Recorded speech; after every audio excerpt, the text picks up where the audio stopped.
Nice one for coming on, boys. Nice to see you. Pleasure being here. Thanks for inviting us. So I think where we're going to start is kind of introduce yourself. But what I want you to do as well is tell the people how many titles you won. So we'll start with Lee. All right. So obviously my name's SELBY. I'm a former boxing world champion, but on the road to become a world champion, I picked up as a professional every available title. So starting with the Welsh title, Celtic, British, Commonwealth, European. With the British, I defended it 3 times as well. Well, I defended it more, but you have to defend the Lonsdale belt 3 times to keep the belt outright. So I did that. So with that finish on the European, 2 WBC international titles, IBF Intercontinental, and an IBF World title. I boxed in, I think, 1, 2, 3, 4 world title eliminators as well.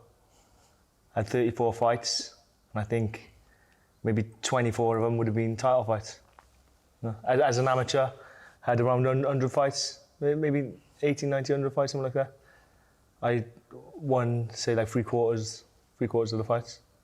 And I won really like a standout amateur. I boxed mainly on like club shows and like local shows. Yeah, and that's me. Boy, you and? I'm Andrew Selby, yeah. Over 300 fights, I can't remember how many. Won a Welsh title every year. So about 10 Welsh titles, 5 British, 2 European golds, back to back, no one's ever done it. 2 European bronzes, a world silver, and the Olympics 2012.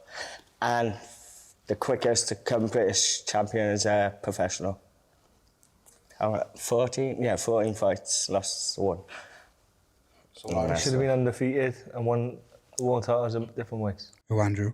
And he's like he got the best medal haul from the country in the history of boxing. That's been going on a long time. Well, everywhere I go, like, travelling around the UK and doing this thing with the graffiti and stuff, and whenever I talk about boxing, obviously you always get brought up from me being from Barry, but they always mention Andrew, and 99% of them always say probably the best boxer they've ever seen. I agree. From the age, and when he was like, say, 15 to 21, best boxer I've seen. Yeah. I'm not saying he's my brother and he's my dad. I just speak as I see it. Pressure, no. and as a kid, like we used to travel all around the Welsh valleys, like boxing as amateurs. So like from 10 years of age. Like we'd be in the car travelling up to these little shows. I'd be sat there. I don't want to swear, but scared in the back of the car. Yeah. Hoping we get lost on the way. And Andrew, he'd be fast asleep. They'd wake him up. He'd get in there. He'd fight. He'd like this is 10 years of age. 10 years of age. He'd be fighting. He'd be like beating up little kids, blood everywhere. They'd fall on the floor, getting dropped. And I'd be scared to death in the back of the car on the way up, hoping we get lost. We both win, though. It's different. Yeah, we both win. Yeah. So let's go back to the beginning then. Obviously, I know where you were born and where you grew up and stuff, but let's tell the people, where did it all start? Our oldest brother started first, Michael. Yeah, he's 11, he's passed away. Yeah. I'm not sure how old you are. Can you remember how old you was? About 10ish, 11 maybe. Yeah, he was about 10. We all started around the same age, like when we were 10. That's obviously with the amateur boxing clubs, they don't take kids younger than 10. I think the reason being, now I'm doing a bit of coaching, is because the parents, because it's only cheap like a boxing gym, like £5 a week or whatever, the parents end up using the boxing gym as like a crash. If they're going to take your kids off for a couple of hours, 2 hours for a £5 a week, 2 hours a day, it's like cheap babysitting. So I think that's part of the reason. And obviously the kids won't listen as well, they don't train properly. But they take them from 10 years of age. So when Slinky, our older brother, was 10, he went. When I was 10, I followed suit and ended up. And Rooster we started. Yeah, with Peter Anthony. You went there as well, no? I went a couple of times, but... Got picked up on the van. Yeah, with... Craig. No, not Craig. Gareth Manley's granddad. Yeah. Oh, yeah, he done it as well, didn't he? Yeah, his granddad used to bring him up. Yeah, I used to go up there with Gareth a couple of times, Riddy and Jacka. Yeah. Used to have the drum and bass pumping all the way up there, but I'd just be shitting myself going training, Don't didn't mind, no? The boxing gym. Yeah, but we used to just turn up there in jeans, just take our top off, and a few times I went up Sparring wars and that. Yeah. Seen a couple of good ones. Gareth was good. He wasn't involved in any, you know. No chance. I wouldn't be getting in the ring with them boys. Not a chance. Like. They were good boys, what, Gareth and David. Yeah. David, yeah. Dude as well. Who? Dude. Did they? Yeah, he was good. Joe used to come, didn't he? Sat on the side all the time. Oh, I got asthma. Get out of the train and he would. Asthma pump and then have a fag outside. But yeah, dude was good. Like, he just had a mad physique, didn't he? Always growing up. Yeah, he knocked a few out, didn't Yeah, he? he was like freakishly strong as a kid, like knocking people clean. I can remember when we was about 10, 11, he'd have a full six pack and like a bit of a freak of nature. But yeah, good left hook as well. Strong. So like, how did you find it growing up in Barry? What's going? Well, we had it not so strict, but like we found it like we'd go to school, come home, go to the gym, come home, have tea, and that was it basically. It was quite run to school. yeah, run to school. So we but it wasn't so strict. It was just to keep us off the streets, basically. Yeah, now looking back, like now we're parents, we see where he's coming from. But like growing up, we grew up in same as you up the COLCOT. Yeah. Elizabeth Avenue was like a deprived area, wasn't it, back then? It's not so bad now, I don't think. And then the square, wasn't it? We lived on top of Harry. Winston Square. And like, just like any other council estate. Like back then I remember, I won't say who it was, but I remember like people driving through the streets, joyriding, police chasing them around the cars. Yeah. And like, there was like obviously lots of like drugs, violence, drinking, and same as like most council estates, isn't it? Only when John won about though. Bro.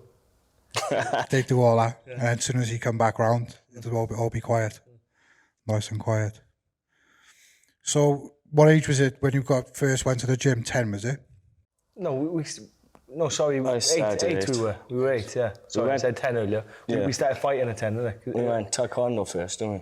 Yeah, true. We did taekwondo with our older sisters, Lisa and Michelle, and the one for us, that kicking and all that, jumping about. And then when we went to the boxing gym, I used to fall asleep in class. We just fell in love with it. So like, I can remember coming to your first fight, Lee, up in Newport. Yeah. Bought a few tickets to that. So like, let's talk about your boxing career. Where did it go from that first fight? The debut was in 2008 in Newport Leisure Centre. Yeah. They've knocked the building down now. Okay. And I've got the tattoo of the Leisure Centre on my arm. It was where I made my debut and when I won my first title. So I boxed Sid Razak. And it's funny, one thing I remember about the fight, Dopey Darren had passed away. Yeah. I can remember shouting some abuse to my opponent. And I remember looking out to the crowd and thinking, shut up. I think I might even like shook my head or something like that. Yeah, that was my debut, Sid Razak. I beat him on points. Again, just like on it's a stone throw away from my gym. It's literally across the road, a little tiny show, no TV, no money, hardly any crowd, and like, yeah, it was just I just built on from it. I had a dream that nobody else could see, and that's what I think it is with most boxers. It's a dream that nobody else can see but yourself. Yeah. And like nobody believed I could achieve what I thought I could. I think people must have thought I was nuts because in my head I thought I could be a champion, but nobody else could see it. But I think like with you boys when we were like kind of growing up, and Dude and Gareth and David, you all had that same attitude where you could have just been, yeah, of course I'm going to be world champion, of course I'm going to be British champion. Like all of you boys had that same attitude. So did that come from like Peter, Anthony and Roos, or was that just something? I just think it was just something just in you or amongst all the boys? I remember like being in school and like I think it was Mr. Swallow back then said something to me. Or it might have been John Lloyd. I think it was John Lloyd. And he said so I said, I don't want to be a world champion. And like he just brushed it off because like John Lloyd used to box. Yeah. And like he's into like the field sports and all that stuff. And I remember telling him, and I've spoke to him since. I said I told you, and he said, yeah, see, I told you could do it. He said, But it's just like a sort of like self-belief type of thing. So at what point did you like leave the gym in Roos and then go to, where was it, St. Splot? We went to Splot first then, was it? Yeah. I went there about 15, so he must have been about 17, I think. Yeah, maybe, 16. Yeah, we're older. So the reason we left, Peter Anthony, he passed away. Yeah. And well, when you were starting to get ill, me, my dad and Andrew, we were opening the gym together and we were training ourselves, but there was other boys coming. And in the end, like, he passed away and it was just me, Andrew, and my dad in the gym. We were opening the gym ourselves and we were training ourselves. So obviously we had to leave to improve. We had to like sort of move on to improve. Where was Michael Smythe at that point then? I'm not sure. He might have been busy working or something. Busy He working. would have come when he could. Yeah, turn up now and again, like. But it was, like I said, it was a time where it was just us three in the gym. Yeah, So like.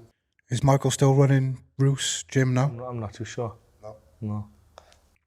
Okay, so you went from Roos to Splot, and then what made you leave Splot and go to Newport? So when we went to Splot, I went off the rails, but like sort of going like sort of down the wrong route type of thing. And then that's where Andrew really excelled. That's when he was at his best. Yeah, I went on to Team GB then. It's like, I went to the Europeans, I think, and won a medal, and then you automatically get picked. So I was there for like about 10 years on Team GB, so I'd be there Monday to Thursday. In Splot? No, Splot was my gym, but I'd be on a Team GB, so I'd have to go up Sheffield Monday to Thursday. Basically for 10 years, yeah, every week, come on the weekends. So what fighters were up in Sheffield at that time? Oh, everyone, Anthony Joshua. Yeah. What could I name? Anthony Joshua, yeah, Fred Evans, he won a silver, Savannah Marshall, Anthony Ogogo. There's loads, I can't think. To be honest. It's like some of the Everyone, boys like Billy Joe Saunders. like some of the boys he lived with and shared rooms with are like superstar. Yeah. Joe Joyce, the heavyweight, yeah. Yeah, who have you been with? Who have you shared rooms with? And Anthony Joshua, Fred Evans, Joe Joyce. They're the ones I lived with, and Josh Taylor. A few years while you was with as well. Yeah, Fury. That was when I first started. I was like 17. So you was actually sharing a house with Anthony Joshua, and you shared the house with Tyson Fury? Tyson Fury, yeah. Amazing. So what was that like living with them two?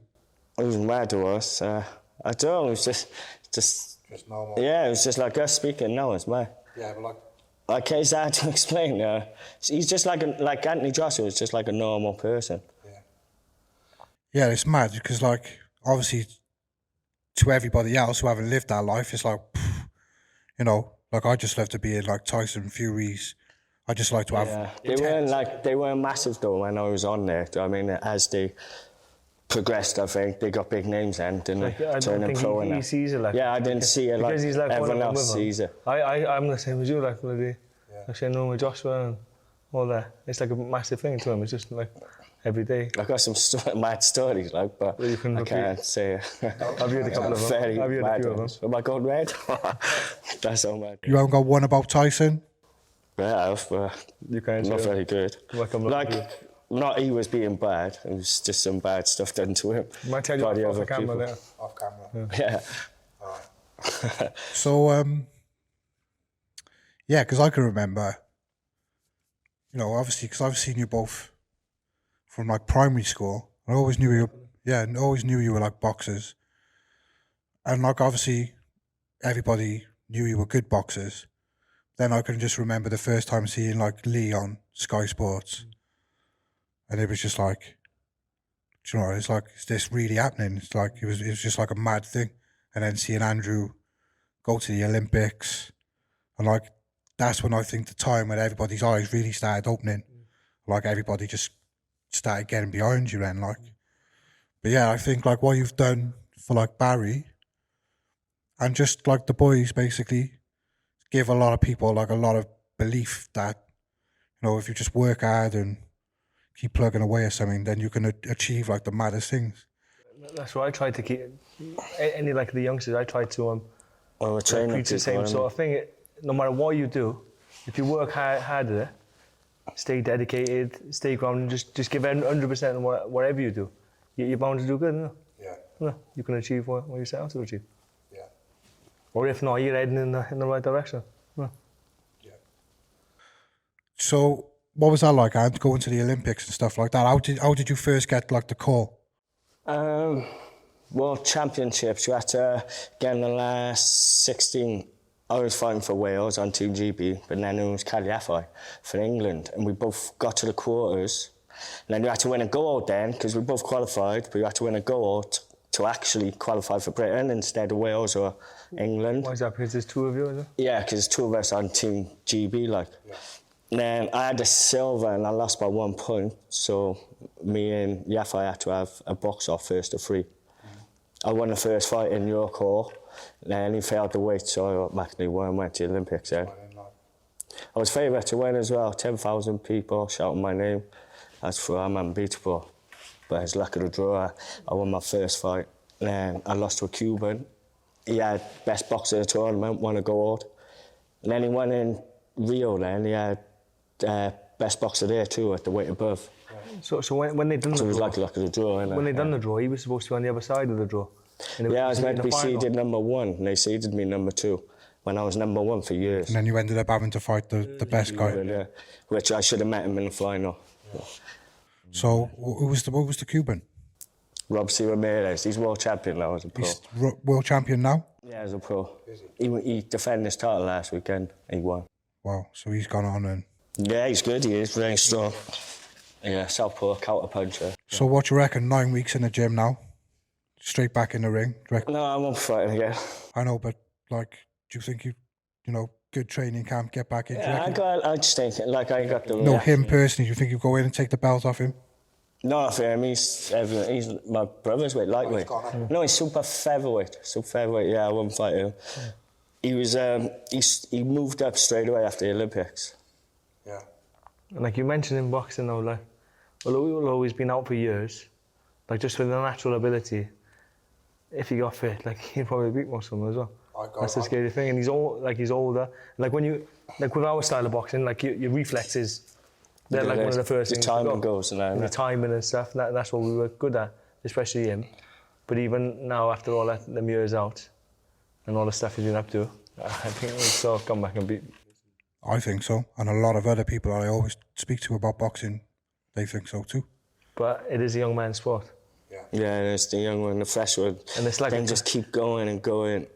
It's like just a conveyor belt as well. Reactions, yeah. Like the younger one comes over, if you carry on going, you're just going to get beat. Age catches up with you. And it's like a conveyor belt with the boxers. The young ones always come and take over.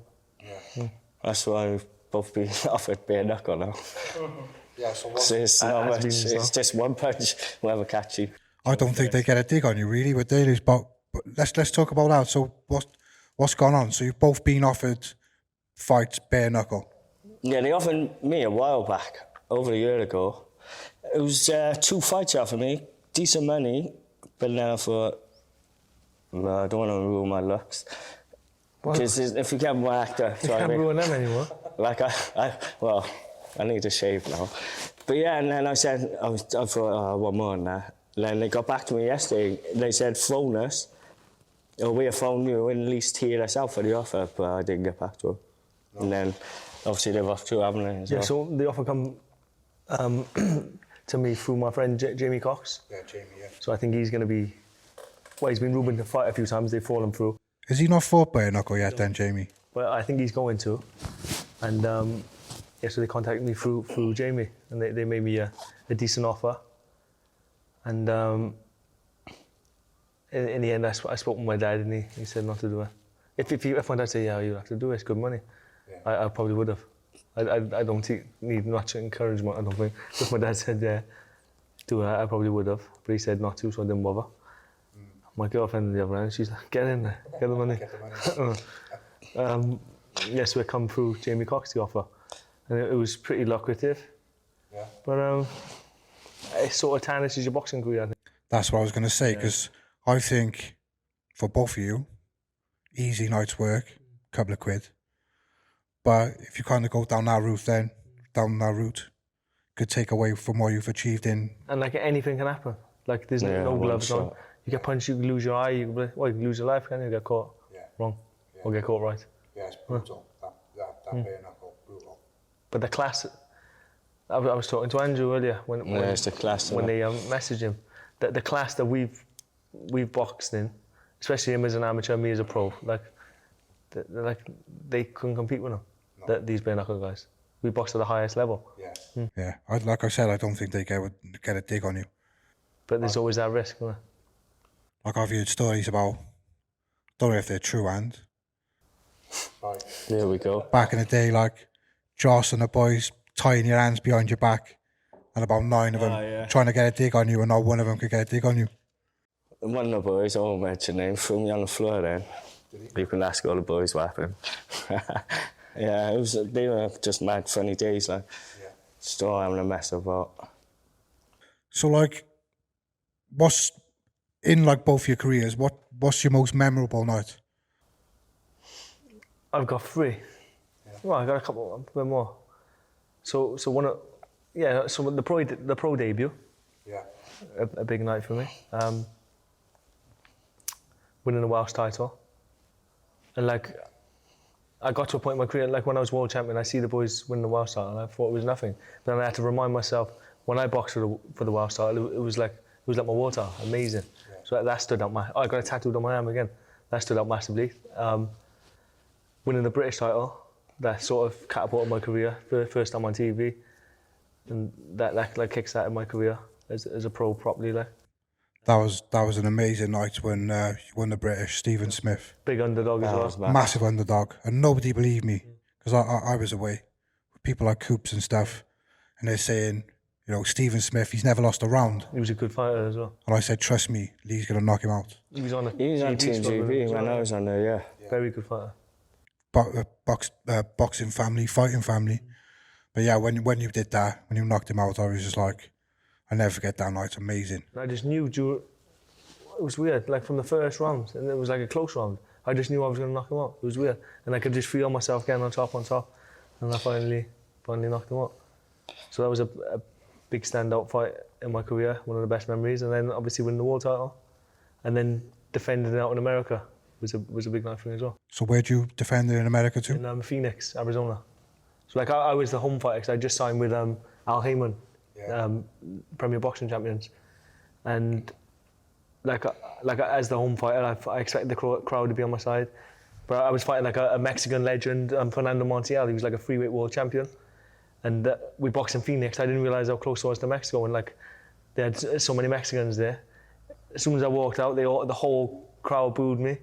I won the fight. They put my hand up. They all booed me, and then we went backstage. And when we walked out as a team with the tracksuits on and stuff, the whole crowd booed me again. Yeah, it was all against me. It was mad. I thought they chucked me up. So what about you, Anne? Most memorable nights in boxing? Obviously, the Olympics. I remember going through that, just walk through the stage, and it was just 10,000 people again, like just shouting. That was my best, obviously. And European champions winning the gold. I thought I was big for Wales as well, not just only me. It was big for Wales. And the world final then, I thought I won it. I lost just by a single point to a Russian. But if anyone watched it, they would have given it to me. If you see it, you'd think I won, like. That's what I thought. Yeah, them 3, they're massive. But also, as you said before, and the British title is a professional, because I only won that in 5 fights. There's a record as well. That was the record? That was record, yeah. First, the quickest to win it as a professional in Wales. Wow. Yeah, 5 fights. So, worst nights in boxing? Mexico. In Mexico? Yeah. Body shot stopped me, but if I'd won now, I would have fought for the world title then. If he was right, he would have won it. I was winning every round, wasn't I? But he shouldn't have won, really. Yeah. I don't think. Not fit? No, it's fair. I trained 13 weeks for that. But we went out to Mexico like 5 days before. I didn't believe in altitude. Then when we had a press conference, the kid said he's been training for 10 weeks so far up the mountains. He had to train for the altitude, basically. And I thought, oh, he's had me. I just couldn't breathe from round 1. It was bad. So yeah, that's the worst night of my life. I think I could have won it easy. Mentally, and he went out too early. That's my life. Even Tony said, like, he just looked at me in a changing room. He said it looked like I didn't want it. I did want it at the time. Maybe I just didn't look like I wanted it. Yeah, you had them doubts going through your mind, didn't it? Yeah, it was a lot on my mind. I was the only person out there as well, like, all the Mexicans came through. It is hard being a away fighter. Yeah. I can imagine, yeah. It must be men's all trying to... It was mad. What about you, Lee? at the time, there's been a few bad times in my career, and like the losses are bad. But now it's funny, looking back, retired, I'm proud of them all. It's weird. At the time, they killed me. I couldn't go out in public. A few fights, well, all the losses really. But while saying that, so the first loss I lost in like a little fight up north. I was the away fighter. I thought I did enough to win the fight, and they gave it to the other boy. Fifth fight? Yeah, something like an early fight, like fifth fight. Fight, Yeah. Cool. I thought I did enough, but they gave it to the other boy, and I could have packed in then.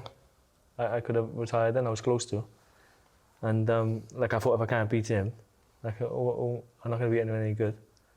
So I was close to packing in then, and then my next loss, I had a wicked unbeaten streak for a long time, and I boxed Josh Warrington up in Leeds, lost the belt, and it wasn't so bad, like because I got paid loads of money, it sort of softened the blow a bit. Yeah. Like I was still winning really, and then the next fight I lost then against George Camosas, I think it was, and it was controversial. I thought I won, so that sort of softened the blow a bit, and I sort of realised that was sort of the end then, because it didn't hurt as much as the earlier losses. Like I could still do interviews with people afterwards and still talk to people like it was normal. Yeah. Where like the first fight and the Warrington one, I wouldn't show my face. I couldn't do it.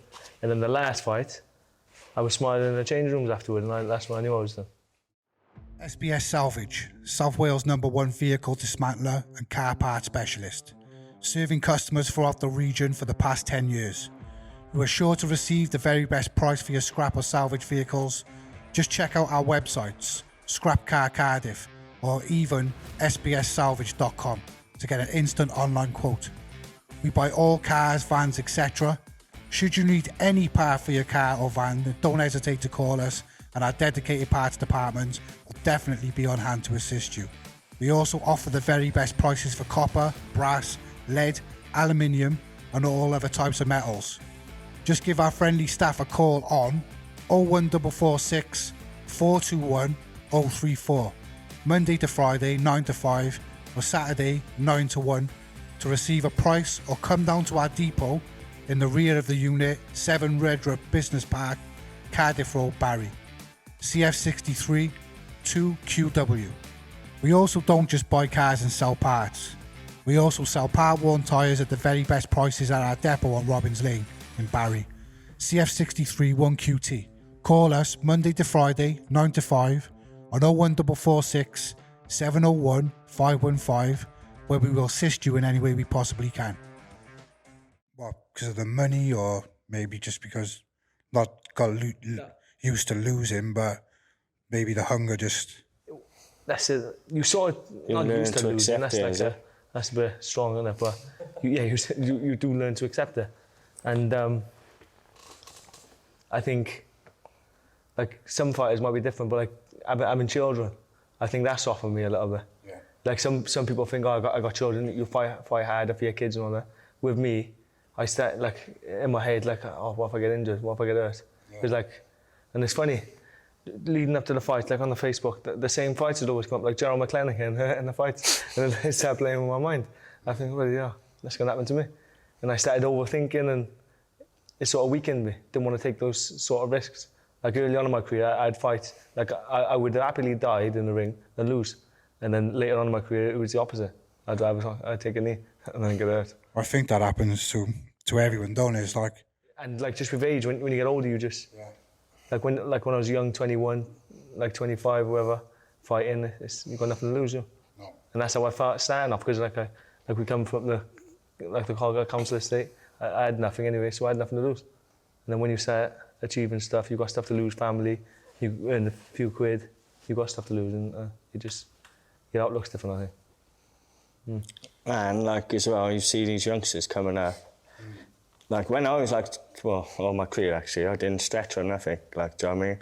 Now I'm doing like little weight sessions, I got to stretch for like half hour, and as you get a little bit older... Your body's different? Yeah, you're just slower and you just stiffen up easier as man. You know, I find the recovery is long. Yeah. Like you'd injure yourself in training, like when you're young, the next day you're fine. You could punch walls as a kid, Yeah. Now, yeah, you just everything aches. And you just never think it's going to happen to you, do you? You just think, Nah, nah, I'll I never think get you're over me. invincible. I'll always be all right, me. I hurt my thumb over a year ago on a horse, and it's still not right now. Still not recovered. Never hurt my hands boxing. Started taking up horse ride. Never hurt my few times. So was I watching the other day, you were just hitting the bag with no gloves on and stuff like that, and you were saying like your hands have like... Yeah, they'd gone harder. I think where I'd give them a long rest, and I think that encouraged the bare knuckle boxing people to get hold of me again. But like my hands, like the knuckles have been okay. So what are you guys up to now then? What, still involved in the gyms and stuff? Yeah, so we're doing like boxing training, coaching a few amateurs. I got a pro am training as well, and doing like the odd like 1-to-1s and stuff. Just helping out. I'm helping out my brother. He's with me. I started about 6 weeks ago. So yeah, if he's busy, I help out on the pads and that. Because like what I've been taught from Team GB, I've got a lot to give out as well. Do you know what I mean? Yeah, like that's it. Like the knowledge we've got. Like he's like the most experienced, and like he's achieved the most in amateur boxing from the country. And like I've won every belt as a professional. So like we're Double whammy. like a good team, really.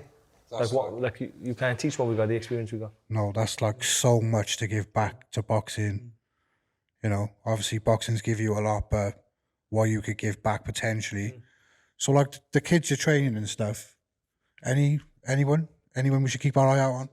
Yeah. We trained 2 good boys that were training regular. So William Day. Yeah, William, yeah. Yeah, so he sort of, when he started training with us, he sort of had like a losing record.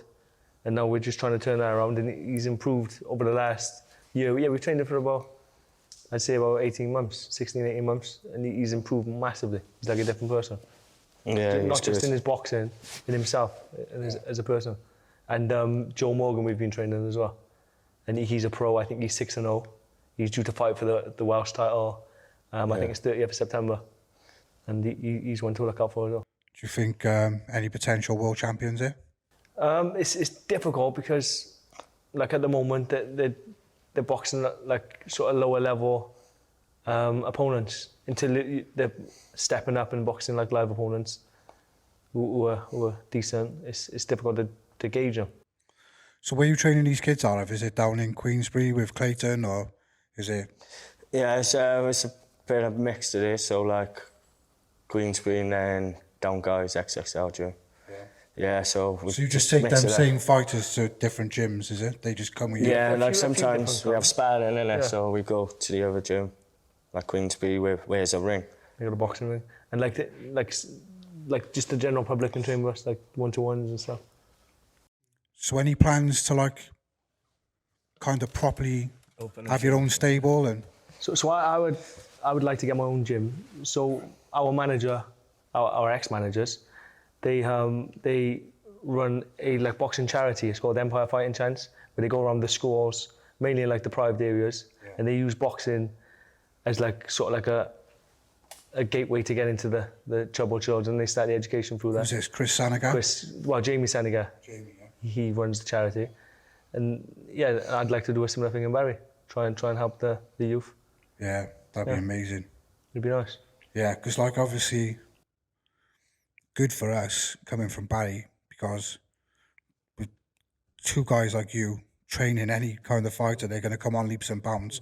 But for us in Barry to have another world champion and it to come from you guys training them, it's like, It'd be amazing. yeah, just like that. Yeah, I'd love it. So I'd love to see another world champion from Barry, any kind of just pro from Barry. Like, you know, it'd be good.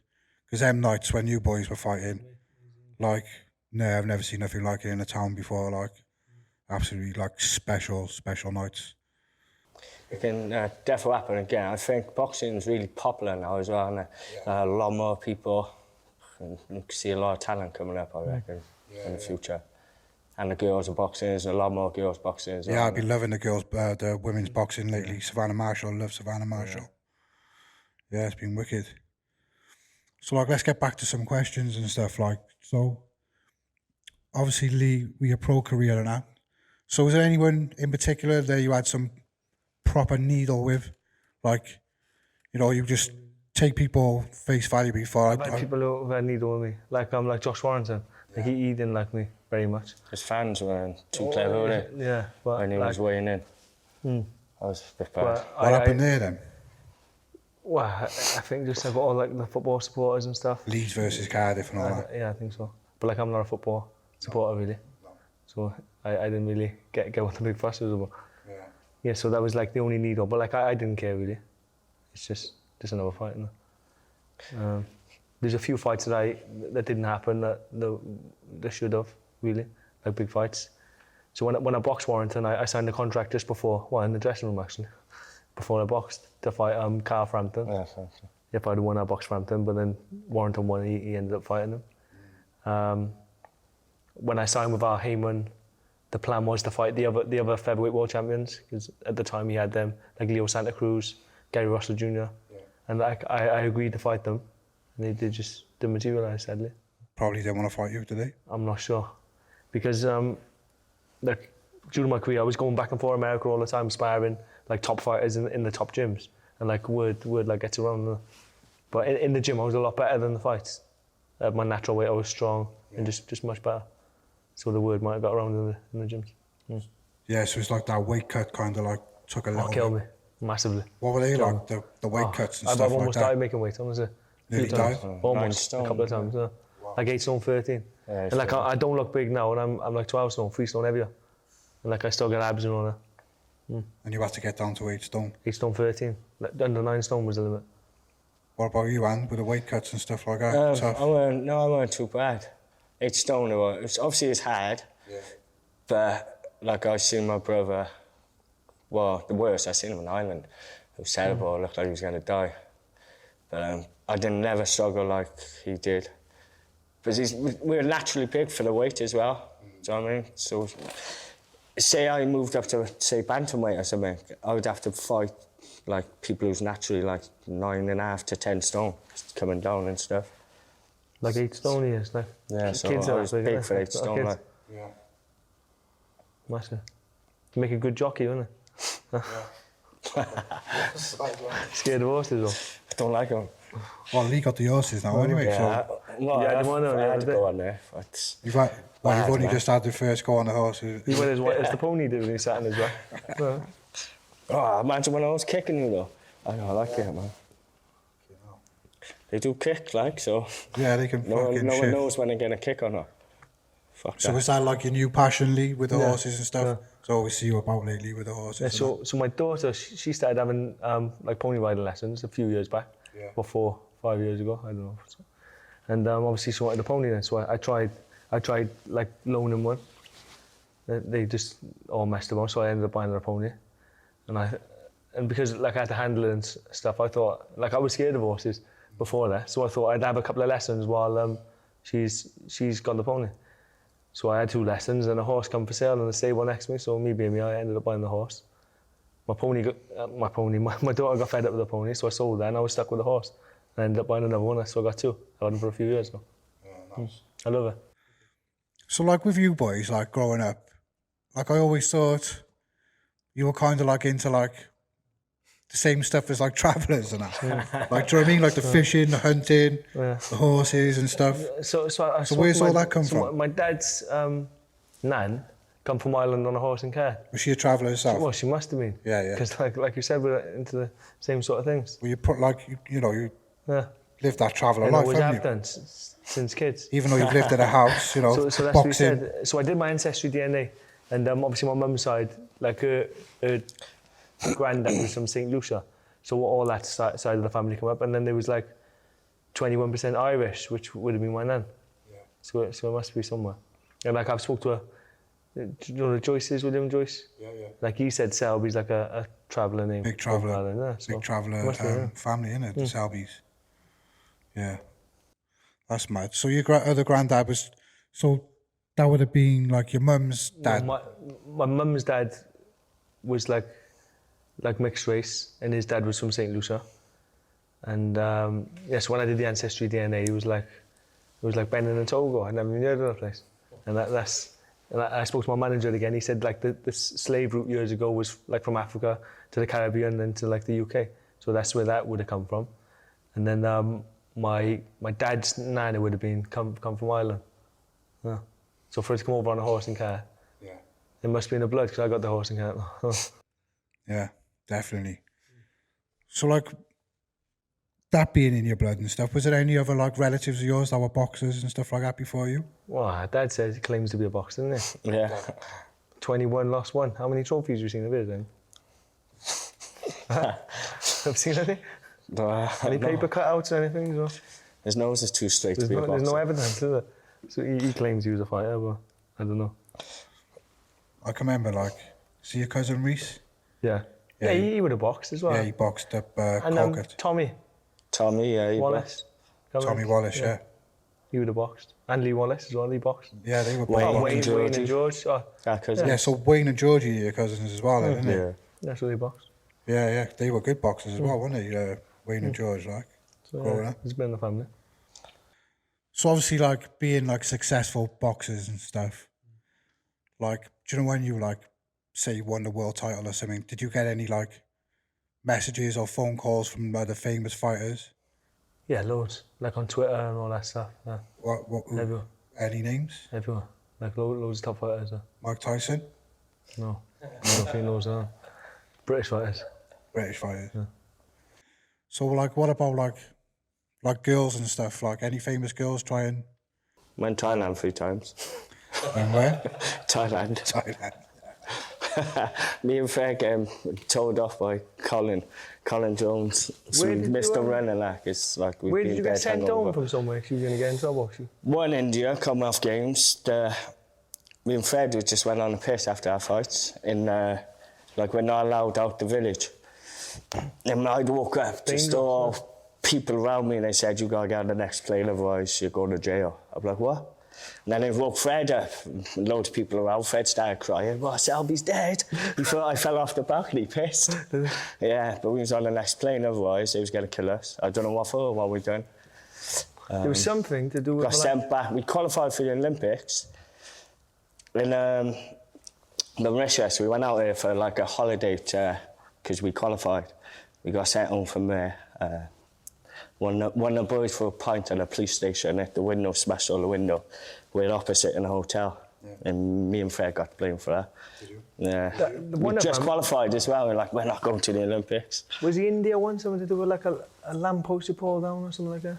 I can't remember. You did something? We've done something bad. I can't remember what it was. Oh, no, I was in a cafe actually in India and I was pissed.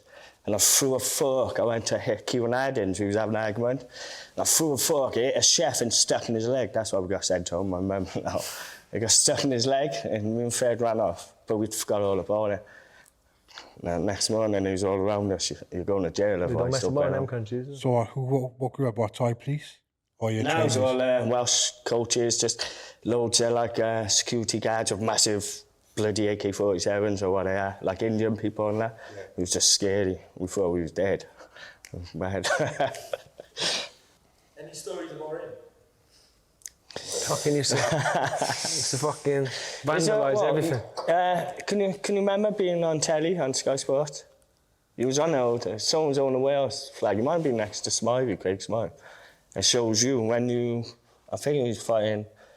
Did you go up when he won the world title? Yeah. It might have been then, he was going nuts, he was on Sky on telly. Comes up on one of your memories, it does. Yeah. Comes up on one of his memories. Well, it might have been Monroe. Yeah, that was a... Because my nephews were there. Yeah, it was Monroe, I think. And he was next to him going mental. He was on telly, he was. That was a crazy night, that was. Like, I kept my title, horizontal champion. All kicked off on the bus on the way home. Yeah, I remember kicked off on the bus. Flipping. Yeah, I just remember waking up. Yeah, I had a fine for them buses. Yeah. I think Eddie paid it was bad, wasn't it? Yeah, it was all alright, and then, you know, it was a split second, just... It's the beer, isn't it? Yeah, flipping, remember waking so up. on the way there. I was thinking Selby songs. Everyone wanted to scrap us because they seen boxing. Well, they all wanted to scrap me anyway, I don't know what the problem was, but... From where? Where were they from? Newport or something? No, Barry. Your mates? Yeah, well, my mates like. I remember waking up on Owen Road, but Yeah, Oh, no. big cut on my lip, but at least Lee had the world title in it. So I thought you kept your title. You lost yours. kept my title. You lost it. You lost it. Woke up on You just said you woke up. No, I kept the title, horizontal champion, didn't I? What's horizontal? That way? That's vertical. Seeing cockeyed. Horizontal. Well, boys, anyway, it's been a pleasure seeing you. Yeah. And thanks for coming on. Thanks, nice one. Nice one. Nice one, man. Thanks, boys. Good luck in the future. Hopefully, we're going to get another Barry World Champion. Yeah. Hopefully, He's one from Wales, isn't it? Wales. Yeah. Well, Barry first for me, but yeah, Wales. Yeah, nice one, boys. Thanks for coming on. Thanks for having us.